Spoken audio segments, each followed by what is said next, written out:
What's up and welcome back to the channel. If you're new here, my name is Nick. Today's video is going to be just about this Miata right here. I do own an Audi S5 and this is my little project car. So I did make a previous video. That video was just like a really quick video. I don't have much time to make it, so apologies if it wasn't like the best video, but it was just kind of going over about me buying this car. So today's video is just going to be showing you the outside, the interior, why I bought it, maybe how much I bought it. I don't like telling prices, but maybe I'll say that, or just DM me. I'll definitely let you know. And then the whole topic is going to be buying a car in 2023, specifically buying a Mazda Miata in 2023, buying a 33-year-old car in 2023. So I wanted a Mazda Miata for about, since I was 16, maybe 15. So I'm 19 right now. So that's about what, 4 years. Always wanted a Miata, always loved them. I love the fact that they were convertible, that they were small, that they were rear-wheel drive, and that they were cheap at the time.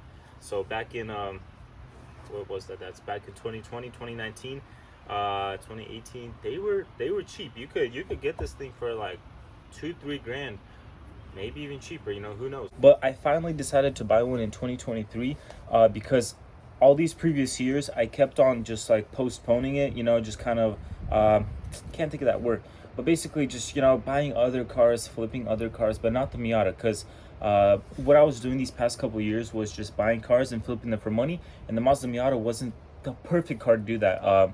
Well, now I see that it was, because it was so cheap, and now the price went up. So now definitely that would have been a really good decision, but I didn't do that. So I bought it this year because I really wanted a motorcycle. I had a motorcycle last year in 2022, and I really wanted a motorcycle. My parents, on the other hand, did not want me to get a motorcycle. And so I had the two options were either motorcycle or a rear-wheel drive drift car, because I wanted a drift car. So I was looking at like 350s, G35s. I had a G35, but it was stolen from me. That was supposed to be the drift car. I might make a video about that later. So yeah, either motorcycle or a drift car. But my parents didn't like it, and I didn't want to go against my parents' will. Not because I couldn't, but because like I respect my parents. I appreciate my parents. And buying a motorcycle and like understanding that they'll be stressing for me every time I go ride it, it's just like I don't want to do that to my parents. They do so much for me, and I'm here like doing that kind of stuff.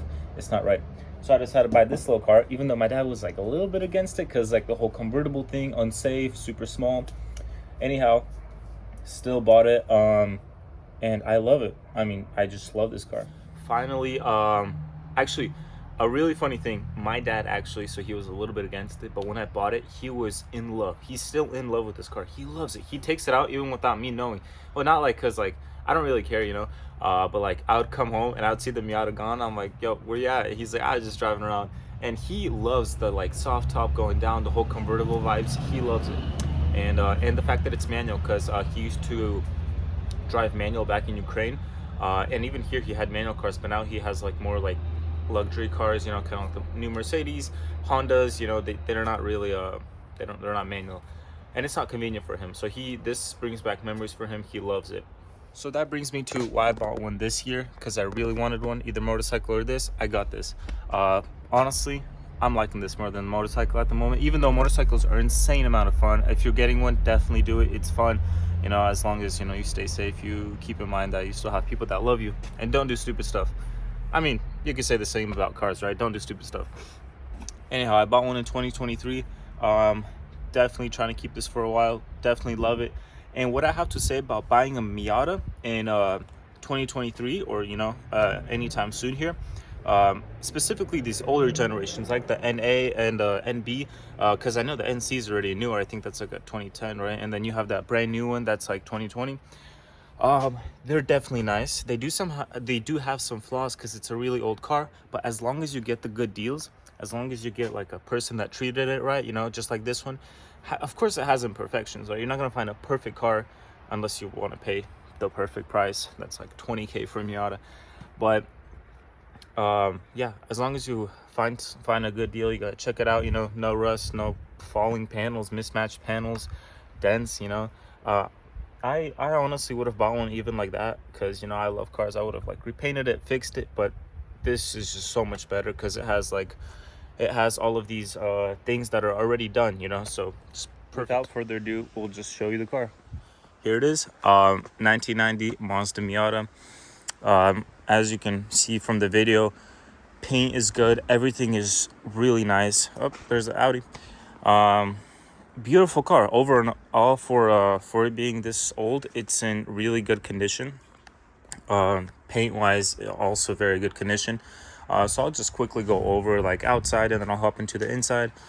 So paint wise, really good. So the paint's not like paint wise really good.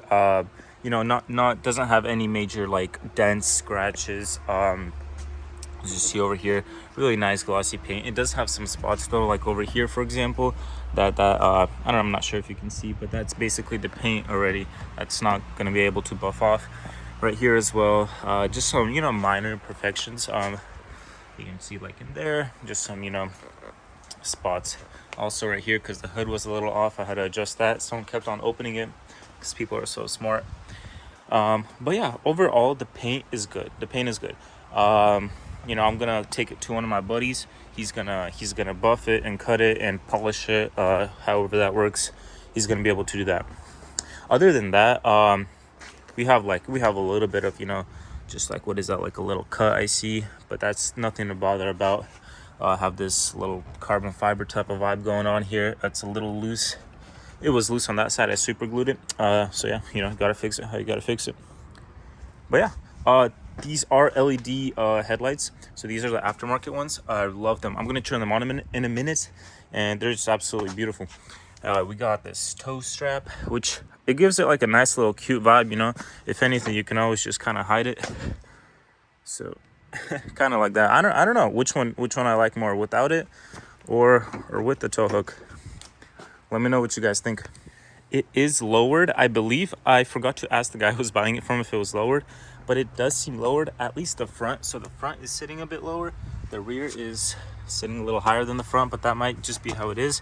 But it does have these red springs. I didn't look at them thoroughly though. They do look like H&R, but we'll have to take a look. Wheel wise, we have some aftermarket wheels over here. American Racing. Funny enough, I had these wheels on a Toyota Camry, on my mom's Toyota Camry. I'll probably keep them for a while, just upgrade them later to something a little wider, a little more JDM style. Tires are beautiful, very good tread on them as well. Same with that one.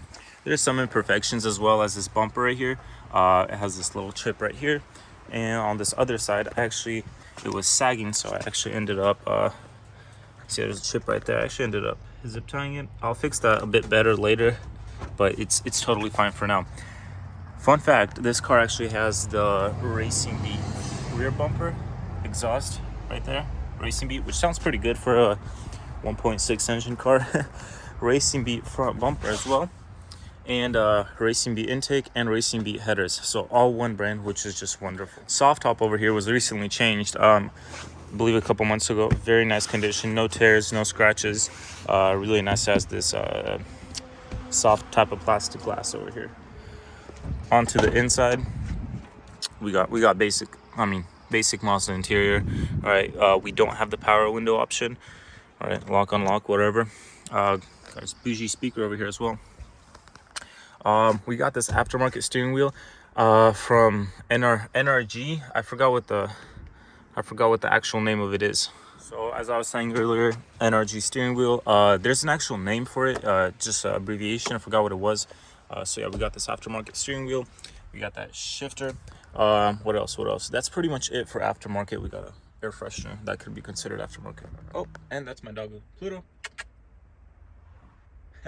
But yeah, cloth seats, manual gearbox. Let's see here. It is missing this. I need to find out what it is. If you guys know, let me know, because I feel like that should probably be something important. But let's see here. We got this microphone that I should probably take off because that's from the previous owner. It kind of scares me a little bit. Got these covers on the front glove compartment because this is leather right here, so I guess it's for the sun. But overall, I mean, yeah, that's kind of it. Got this glove box here, glove box there. Pretty much it. So I'll start it up for you guys, and I'll just quickly start it up for you guys, and then I'll get a little bit more into the engine and what I did to it, and what were the issues, and yeah.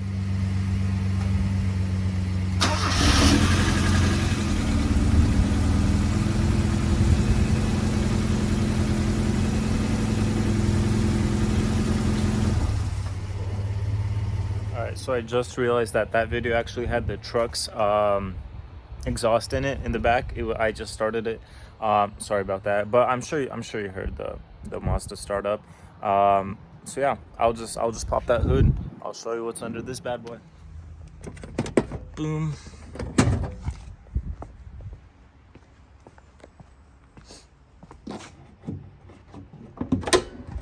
There you go.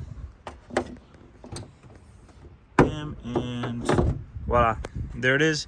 We got this solid 1.6 in here.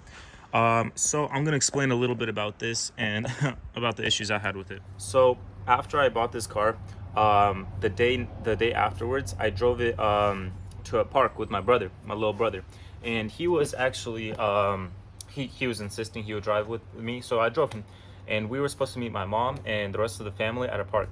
So we're driving down this really big hill, right? And I just threw it into neutral because I'm like, like I just want to cruise down the hill, because I don't want it to be like revving up high when I'm cruising. And so towards the end of the hill, put it into fifth, rev match it, and it's just not revving. I'm like, that's so weird. Like, why are the RPMs not going up? Put it into fourth, same thing. Fifth, same thing. So I'm like, I should probably take the exit. Take the exit. I'm still rolling, by the way. I take the exit, pull off to the side, and it shuts off. It doesn't want to start, and it's like it wanted to start a little bit, but that was it. It just didn't want to start afterwards. So I was like, that's super weird. Pop the hood, check it out. Nothing major. So I think it's the battery at this point. So basically, a little bit afterwards, I look at the hood again and the engine bay, and I realize that there's just zero coolant. I mean, in the radiator, in the coolant reservoir, there's no coolant. So I'm like, there's my issue. And my dumbass didn't check when I bought it, or when I was driving out, when I brought it home. So I went to AutoZone with my bro, got coolant, the already pre-mixed one, because I don't have water where I was. Bought a battery as well, bought like one of those pliers just in case, because it might have been the battery. Go there, put it all in, start it up, like solid. So that was the coolant issue. So we drive to the park, we come back, and on the way back we stop at my buddy's house. I'm showing him the car, right? I turn on the LED lights while the car is off, right? So it's just in this like on position. And then afterwards when I'm leaving, that was like maybe 5 minutes of LED lights on. The car just doesn't want to start. So I'm like, that's weird. Coolant's there, battery's there, doesn't want to start. I look at the alternator, right? The alternator, also known as generator, and it's just I'll try to show you in a second, but there's a positive cable. So there's the alternator, there's a positive cable, and it kind of just, it just connects to the alternator. There's no big thing, it just connects, and there's like a little nut that goes on there. So I'm like, and it looks loose, it's just dangling there. So I'm like, weird. I was tying that nut up, and I go to tighten it, and that nut just like, with my hands, not even a tool, it just like comes off. And I was like, oh my goodness. So now the positive cable is just like wandering around, and the alternator is just right here. So it's supposed to be in here.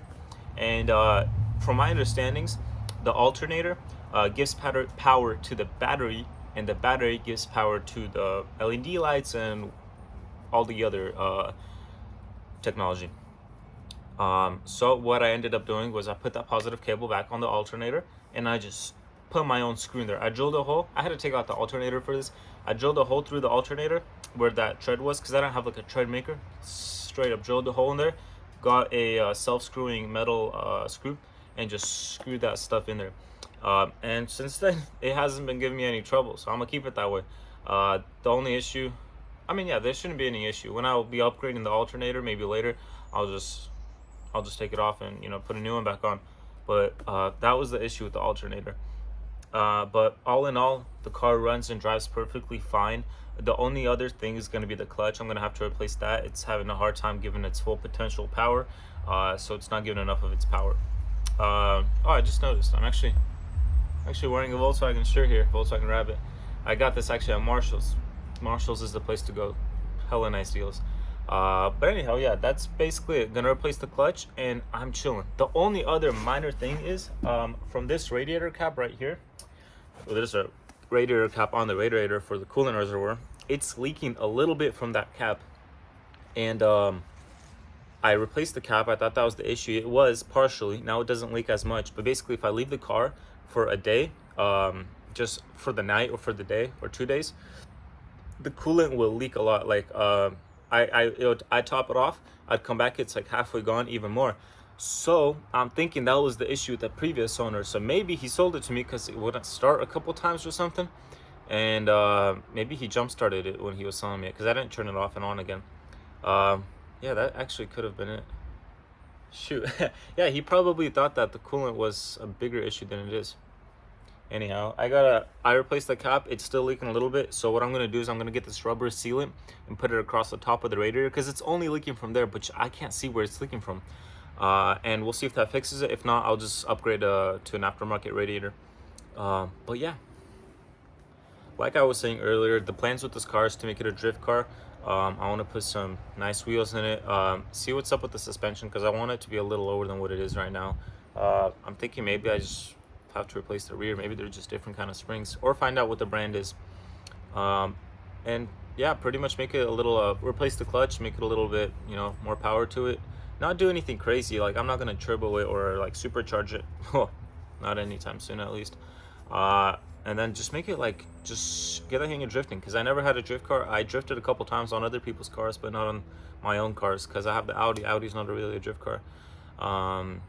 Yeah, I'll just do that, and that should be it. Oh, another thing is the brake squeal. Like, I didn't even take a look at them. I should probably do that today. The brakes are making a weird noise. They like constantly scrape. Maybe the brake pads are bad, I don't know. But that's pretty much that. So I appreciate you guys for tuning in, for watching this video. For me, it means a lot. It honestly means a lot. It would mean a lot if you guys could subscribe and comment. For you guys, it's just such a simple task, but for me, it's insane. It's really cool to see people supporting me, especially with this Miata build that I'll be doing.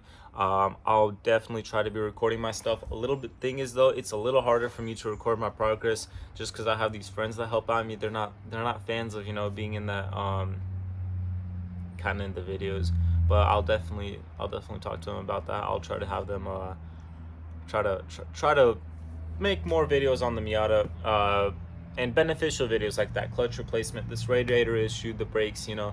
I'll try to definitely keep that up. Again, thank you for tuning in. Like, comment, subscribe, follow me on Instagram, Nix_Quattro. Follow me on Instagram for the Miata. I made a separate Instagram page, blue.miata with 2 A's at the end, or blue_Miata. Can't remember. You'll find me. There's only one that looks like this, probably. Anyhow, thanks for watching.